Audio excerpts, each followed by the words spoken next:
Hey, my name is Jonathan Cadet. Yeah, I'm a MAEM student and a MATS student at Trinity Evangelical Divinity School. I'm taking Dr. Merrill Herr's class for 6500, basically writing curriculums. And I'm just going to do a small little excerpt from the book I read. Hopefully this will be public, but hopefully this will help you with problem solving and what we call incubation. I don't think incubation should basically be pertain only just to like the classroom essentially, because the more I did the reading and the more I thought through this presentation, it just made me think of life. And basically, long story short is this: I think sometimes we have problems that we face that are very complex. And basically, what we have to do is we have to have this role, this posture of submissiveness, where we learn to put the problems down, essentially, and as we put the problems down, we stop thinking about it. We got to do something else. We allow our subconscious mind to work through those problems. That way, we can basically arrive to the proper solution. So, with that, let me just run you through my PowerPoint here, and we can look at this presentation. So, essentially, again, I'm looking at the upside of distraction, the role of incubation in problem solving. It was chapter 6 in the book, The Surprising Truth About How We Learn and Why It Happens by Benedict Carey.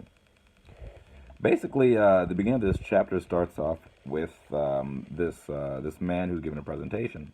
The thing I like about presentation, or no, it is if it's a really good presentation, basically everyone can get really into it, and basically you can capture an entire class. So in his case, he was in an auditorium, and he puts up six pencils. He says, with these six pencils, create four triangles. Basically, he tells a story about how, like, he basically, the entire room was in suspense because it seemed simple enough, but a classroom with basically librarians, teachers, students, like, no one could figure this thing out. So I think there's something about problem solving, right? I think, in the point of this presentation and this chapter, we're talking about complex problem solving. Sometimes there are issues going down, there are things, there are pieces of information, or to use their own illustration, there are pieces to the jigsaw, and for whatever reason, we can't figure out what's going on. Like something as simple as a pencil, right? It seems simple, but for whatever, and four triangles, it also seems simple, but for whatever reason, you're sitting there for hours, hours, and hours, and you can't figure it out.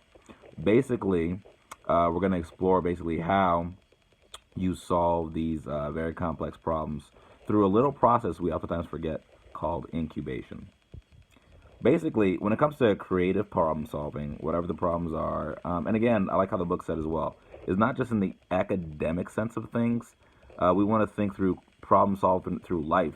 Difficult situations in leadership, difficult situations within living organisms, different situations within, basically a collective group of people trying to work together.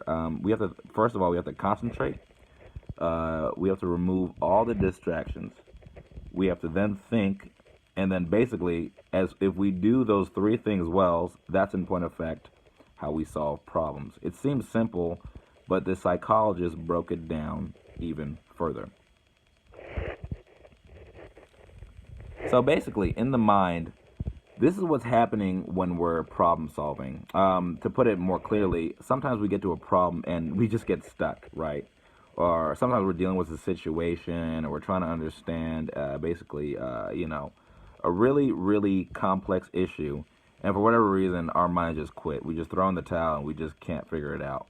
So this is what's going on. This is what's going on when the mind is stuck on a problem. There are stages there are stages to us solving that problem.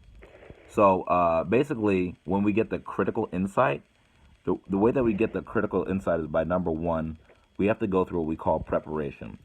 Basically, number one, you wrestle with the question for hours or for days. You exhaust all the ideas.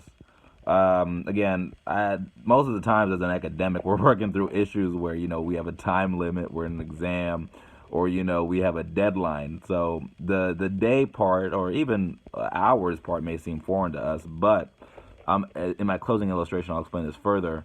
A lot of times, these complex issues, they take hours, they take days, and basically, I call this the process of going through all the data. Basically, acquiring all the jigsaw pieces to your puzzle. Basically, putting all the pieces in. That way, you can start to piece them together.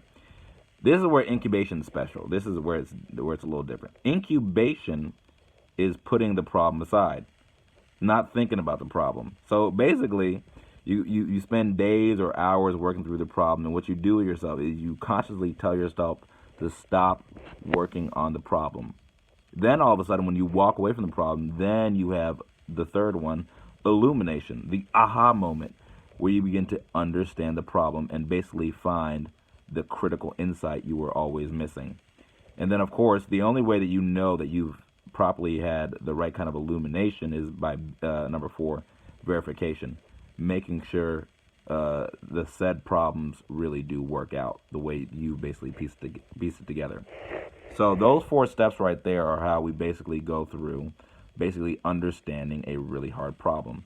This one focuses on incubation, basically the process where we put the problem aside. Again, Graham Wallace was a social scientist who figured this out. It was in the book The Art of Thought in 1926. He says that basically for incubation, the brain has to rest. Then the brain returns fresh. And when the brain basically returns fresh, that's when it's arrived at the new found process to answer the problem. The subconscious is continuing to work, contemplating the problem. Then this is where the conscious brain cannot tell us where to go or how to fit all the jigsaw pieces together. Basically, that means basically what you got to do is you got to work through as much as you can, finding basically all the facts you can find with the conscious mind. Then you have to turn your mind off, allowing your subconscious basically to fit together what your conscious mind couldn't figure out. I found this really enlightening because I've never thought of things that way. But then I thought about a life issue with incubation. We do not know how long incubation is supposed to last.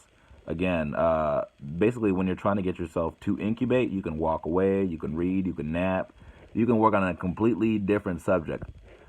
This is crucial to basically problem solving. What you want to do is literally walk away and let it go. It reminds me basically of, for me, a time at church. Basically, we were working through WCC's Joaquin Community Church. We were trying to revitalize the church, and I couldn't understand why it was just so difficult for different generations to work together. Like, for the life of me, I just couldn't figure it out. And I remember there was a presentation by Dr. Bobby Manning where he explains why it's so hard for different generations within the church to work together, and why it's so hard to basically revitalize the old and dying church. I remember we had sermons on it. I went to Trinity. We had a bunch of talks on it. And even as I was at church Sunday after Sunday, I just couldn't figure out what made it so difficult to work at this church, and why couldn't we get the generations basically to see eye to eye. Basically, what I had to do was I needed to have an incubation moment of my own. I just had to let it go.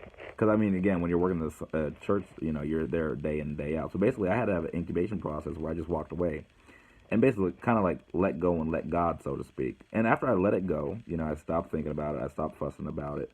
Literally, it's not like the problem went away, but after my mind incubated, it's like I could literally see exactly where the problem was stemming from.